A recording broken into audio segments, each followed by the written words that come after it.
जी हां, आखिरकार supreme court ने पलट दिया चुनाव आयोग का फैसला। Aadhaar card, voter ID card, ration card अब होंगे मान्य। बौखला गया चुनाव आयोग और बीजेपी में मच गया हड़कंप।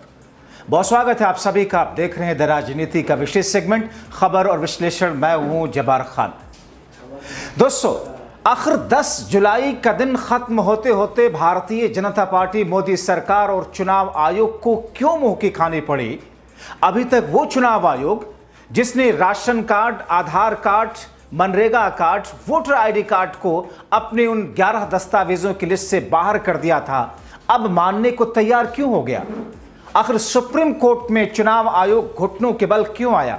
आखिर सुप्रीम कोर्ट ने क्यों कहा कि साहब आप नागरिकता नहीं, आप सिर्फ मतदाता सूची तैयार कर सकते हैं और राशन कार्ड, आधार कार्ड को भी इसमें शामिल करना होगा?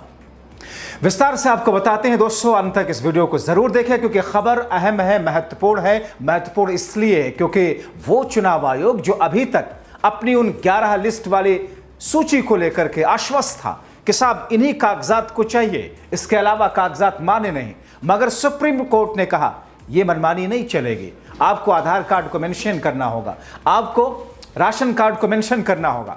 यानी कि दोस्तों, जो सबसे बड़ी बाधा फॉर्म भरकर दस्तावेज जमा करने की आम लोगों की, गरीबों की, मनरेगा मजदूरों की थी, वो तो दूर हो गई। और ऐसी स्थिति में चुनाव आयोग ने जिस तरीके से 2 और टिप्पणियां की, वो अपने आप में इस वक्त देश में चर्चा का विषय बनी है। दोस्तों, सुप्रीम कोर्ट ने 10 जुलाई को बिहार विधानसभा चुनाव से पहले वोटर लिस्ट मामले पर सुनवाई के दौरान चुनाव आयोग को तगड़ा झटका दिया। सुप्रीम कोर्ट ने चुनाव आयोग के उस निर्देश को खारिज कर दिया जिसमें Aadhaar, voter ID card, ration card को चालाकी से 11 दस्तावेजों से हटा दिया गया था जिन्हें फॉर्म के साथ लगाना था। सुप्रीम कोर्ट ने चुनाव आयोग से कहा आधार, वोटर, राशन कार्ड को भी पहचान पत्र में शामिल करना होगा। साथ ही चुनाव आयोग से कई बिंदुओं पर सख्त लहजे में सवाल करते हुए सख्ती से जवाब तलब किया। अब अगली सुनवाई 28 जुलाई को होगी। हालांकि फिलहाल सुप्रीम कोर्ट ने पुनरीक्षण की प्रक्रिया पर रोक नहीं लगाई है। ठीक वैसे ही जैसे वक्फ कानून मामले में सुनवाई के दौरान सुप्रीम कोर्ट ने उन आपत्तियों वाले बिंदुओं को खारिज कर दिया था, उस कानून को तो नहीं खारिज किया था, मगर मोदी सरकार द्वारा उस कानून से मुसलमानों को सबसे ज्यादा नुकसान पहुंचाने वाले 3 अहम बिंदुओं पर स्टे लगा दिया था। वैसे ही मतदाता सूची मामले में आधार, वोटर, राशन कार्ड को भी शामिल करने का निर्देश दिया। और साथ ही साथ चुनाव से ठीक पहले बारिश, फसल रोपाई के समय में इतने कम समय के लिए चुनाव आयोग को बैकफुट पर डाल दिया कि इतना कम समय आपने क्यों दिया? दोस्तों, सीनियर अधिवक्ता कपिल सिब्बल ने चुनाव आयोग और मोदी सरकार की मिली भगत की सुप्रीम कोर्ट में पोल खोल दी। कोर्ट को बताया कि मोदी सरकार दरअसल चुनाव आयोग के जरिए बैकडोर से एनआरसी लागू कर रही है। कपिल सिब्बल ने अदालत में दलील दी कि आयोग मतदाताओं पर नागरिकता साबित करने का बोझ डाल रहा है। आयोग को यह बताना चाहिए कि वो किस आधार पर किसी को भारतीय नागरिक नहीं मानता। मतदाता पहचान पत्र, बर्थ सर्टिफिकेट, मनरेगा कार्ड तक को नहीं माना जा रहा है। दोस्तों, सिब्बल की दलीलों के सामने चुनाव आयोग सख्ते में आया, बगले झागने लगा। और फिर सबसे ज्यादा, सबसे बड़ा झटका चुनाव आयोग और मोदी सरकार के लिए रहा, वो ये कि सुप्रीम कोर्ट ने चुनाव आयोग से पूछा कि बिहार में मतदाता सूची के विशेष गहन पुनरीक्षण यानी वोटर लिस्ट रिवीजन में आप नागरिकता के मुद्दे में क्यों पड़े हुए हैं? अगर आप वोटर लिस्ट में किसी शख्स का नाम सिर्फ देश की नागरिकता साबित होने के आधार पर शामिल करेंगे तो फिर यह तो बड़ी कसौटी होगी। यह गृह मंत्रालय का काम है साहब, यह चुनाव आयोग का काम नहीं है। आप उसमें मत जाइए। यह मैं नहीं कह रहा हूं, यह सुप्रीम कोर्ट चुनाव आयोग से कह रहा। अब आपको बताते हैं वो 3 अहम सवाल जो सुप्रीम कोर्ट में उठाए गए और जिससे सुप्रीम कोर्ट को आयोग की मंशा समझने में आसानी हुई। और आयोग से तीखे सवाल हुए। पहला, चुनाव आयोग की ओर से वोटर लिस्ट में शामिल करने वाले 11 दस्तावेज स्वीकार किए जा रहे हैं, लेकिन Aadhaar, ID card, voter ID card, ration card जैसे पहचान पत्र को मान्यता क्यों नहीं दी गई? आयोग की प्रक्रिया स्पष्ट और समान नहीं है। अगर कोई व्यक्ति 2003 के वोटर लिस्ट में शामिल है तो उसे अभिभावकों के दस्तावेज या नागरिकता से जुड़े प्रमाण पत्र देने की आवश्यकता नहीं है। लेकिन अगर कोई व्यक्ति उस लिस्ट में नहीं है तो उसे नागरिकता साबित करने के लिए दस्तावेज जमा करने होंगे। तीसरा, अगर चुनाव आयोग जिस प्रक्रिया को चला रहा है वो सघन पुनरीक्षण यानी कि इंटेंसिव रिवीजन है, तो नियम के अनुसार अधिकारियों को हर घर जाकर वोटर की जानकारी जुटानी चाहिए, लेकिन ऐसा नहीं हो रहा। तो दोस्तों, ऐसे में वो चुनाव आयोग जो अभी तक अपने तरीके से, अपने अंदाज में, ठीक वैसे ही जैसे मोदी सरकार किसानों से जुड़े हुए 3 कानून को लाने के लिए अलग अलग तरह के तर्क दे रहे थे और बीजेपी से जुड़े हुए प्रवक्ता उसको सही साबित करने में, मेन स्ट्रीम मीडिया उसको सही साबित करने में एड़ी चोटी का जोर लगा रहे थे, वैसे ही इस एसआईआर को लेकर के, मतदाता सूची के पुनरीक्षण को लेकर के सब कुछ चल रहा था।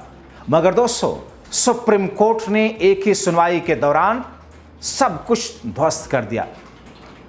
इससे पहले आपने देखा किस तौर पर विपक्षी पार्टियों ने, किस तौर पर आम जनता ने, देश के बुद्धिजीवियों ने, पत्रकारों ने, वरिष्ठ पत्रकारों ने, निष्पक्ष पत्रकारों ने इस पर सवाल उठाए थे।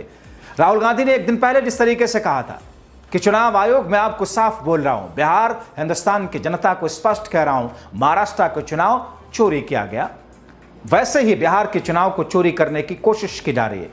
उन्हें पता है कि हमने महाराष्ट्र मॉडल समझ लिया, इसलिए बिहार मॉडल लेकर आए। ये गरीबों के वोट छीनने के तरीके हैं, ये बिहार और बिहार की जनता है, ये होने नहीं देगी। हमारे लोग चुनाव आयोग से जाकर के मिलेंगे। मैं नहीं मिल जा पाया था। इलेक्शन कमीशन बीजेपी और आरएसएस नेताओं की तरह बात करता है। वो भूल गए कि वो बीजेपी के नेता नहीं है। आपको जो करना है करिए, लेकिन बाद में कानून आप पर हावी होगा। कानून अपने हिसाब से आपके साथ में इंसाफ करेगा। ये राहुल गांधी ने कुछ घंटे पहले स्पष्ट किया था और मैंने कल अपने शो में आपको बताया था कि किस तरीके से इन तमाम प्रक्रिया को लेकर के सुप्रीम कोर्ट में जब सुनवाई होगी, चुनाव आयोग को घुटनों पर आना ही पड़ेगा। दोस्तों, इस वक्त गोदी डॉगी मीडिया आपको अलग अलग प्लेटफॉर्म से खबरें दिखा रहा होगा कि साहब चुनाव आयोग की सुप्रीम कोर्ट में जीत हो गई, सुप्रीम कोर्ट ने नहीं रोका। गलत है, ये खबर गलत है। ये बात सही है कि पहली सुनवाई में सुप्रीम कोर्ट ने इस प्रक्रिया पर रोक नहीं लगाई, तो साहब याचिका तो प्रक्रिया, इस पूरी रिवीजन वाली प्रक्रिया पर रोक की तो था ही नहीं, आपत्ति इस पूरी उसकी तो है ही नहीं। इसके तरीके को लेकर आपत्ति थी, इसकी टाइमिंग को लेकर के आपत्ति थी, इसमें जो दस्तावेज छांटे गए उनको लेकर के आपत्ति थी। मगर ये मेन स्ट्रीम मीडिया, कुछ मीडिया हाउसेस आपको दिखा रहे होंगे कि साहब कोई फर्क नहीं पड़ा, गलत खबर है। दोस्तों, चुनाव आयोग को मनमाना तरीके से पिछले हफ्ते उसके मनमाना रवैये पर दिल्ली में कांग्रेस, आरजेडी, लेफ्ट सहित इंडिया गठबंधन की पार्टियों का प्रतिनिधिमंडल मिला, मगर उस समय चुनाव आयोग का व्यवहार विपक्षी पार्टियों के साथ अपमानजनक था। चुनाव आयोग के मनमाना रवैये और निर्देश पर इंडिया गठबंधन ने कड़ी आपत्ति जताते हुए कहा था कि वोटर लिस्ट में नाम जोड़ने के लिए जाति प्रमाण पत्र, जन्म प्रमाण पत्र, माता पिता के जन्म प्रमाण पत्र मांगे जा रहे, जो आमतौर पर गरीबों, ग्रामीण लोगों के पास नहीं होते। माता पिता का जन्म प्रमाण पत्र मिलना एक तरीके से खासकर गरीबों के लिए असंभव है। कांग्रेस ने तब उसे मतदान अधिकारों की डकैती और एक गैर सरकारी एनआरसी करार दिया था। आपको पता है कि चुनाव आयोग का निर्देश है क्या दोस्तों, जिसके कारण विवाद शुरू हुआ। दरअसल पिछले महीने 24 जून को चुनाव आयोग ने निर्देश जारी किया था, हर वोटर को व्यक्तिगत गणना फॉर्म जमा करना होगा। 1987 के बाद जन्मे और 1 जनवरी 2003 के बाद वोटर लिस्ट से जुड़े लोगों के बर्थ सर्टिफिकेट देने होंगे। पासपोर्ट या किसी एजुकेशनल सर्टिफिकेट के जरिए अपनी नागरिकता का प्रमाण देना होगा। चुनाव आयोग कौन होता है ये कहने वाला? नागरिकता का प्रमाण चुनाव आयोग कैसे मांग सकता है? क्योंकि कोई भी प्रमाण जो केंद्र सरकार जारी करती है, उस आधार पर चुनाव आयोग का काम है कि मतदाता सूची में नाम दाखिल करे। वो दस्तावेज सही या गलत केंद्र सरकार, जब वो एजेंसी तय करेगी, चुनाव आयोग नहीं। चुनाव आयोग ने वोटर लिस्ट में नाम दर्ज करने के लिए जन्म तिथि और जन्म स्थान का प्रमाण पत्र देने के लिए जुलाई 1987 के कट ऑफ दी। राज्य से बाहर रहने वाले मतदाताओं को भी गणना पर पत्र भरना अनिवार्य बताया। फॉर्म वेबसाइट पर डाउनलोड करके 26 जुलाई तक मांगा। फॉर्म को भरने और साइन करने के बाद डॉक्यूमेंट अपलोड करने की बात कही थी, तभी मतदाता सूची में नाम रहता, वरना सूची से नाम काट दिया जाता। और दोस्तों, उनमें 4 नियम बनाया था चुनाव आयोग ने। पहला था, वोटर के नाम अगर 2003 की लिस्ट में है तो कोई दस्तावेज नहीं देना होगा, सिर्फ फॉर्म भरना होगा। 1 जुलाई 1987 से पहले जन्म हुआ तो जन्म तिथि या जन्म प्रमाण पत्र देना होगा। 1 जुलाई 1987 से 2 दिसंबर 2004 के बीच में जन्म हुआ तो जन्म तिथि और जन्म स्थान दोनों का प्रमाण पत्र देना होगा। 2 दिसंबर 2004 के बाद जन्मे तो जन्म तिथि जन्म स्थान का प्रमाण पत्र, माता पिता के दस्तावेज देने होंगे। दोस्तों, हैरानी तब हुई जब चुनाव आयोग ने बड़ी चालाकी से Aadhaar card, ration card, MNREGA card को मतदाता सूची के लिए नाम डलवाने के लिए दस्तावेजों से हटा दिया था और मांगे थे 11 दस्तावेज। क्या मांगा था? सरकारी कर्मचारी या पेंशन भोगी का आईडी या पीपीओ। दूसरा, 1987 से पहले जारी सरकारी बैंक, डाकघर, एलआईसी की आईडी प्रमाण पत्र। तीसरा, बर्थ सर्टिफिकेट। चौथा, पासपोर्ट। पांचवा, बोर्ड या यूनिवर्सिटी का एजुकेशन सर्टिफिकेट। छठा, राज्य सरकार के स्थायी निवास प्रमाण पत्र। सातवां, वन अधिकार सर्टिफिकेट। आठवां, जाति प्रमाण पत्र, SC ST OBC। नौवां, राष्ट्रीय नागरिक रजिस्टर का दस्तावेज जहां होता है। 10वां, पारिवारिक रजिस्टर स्थानीय प्राधिकरण द्वारा जारी। 11वां, सरकारी मकान या जमीन आवंटन। इसमें से वो सभी अहम दस्तावेज हटा दिए जो आम गरीब लोगों के पास होते हैं।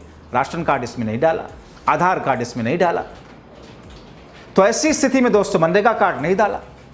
ऐसी स्थिति में अब जबकि 10 जुलाई को सुनवाई हुई तो सुप्रीम कोर्ट ने 3 बातें प्रमुखता से चुनाव आयोग को कही। कान खोल करके सुन लीजिए।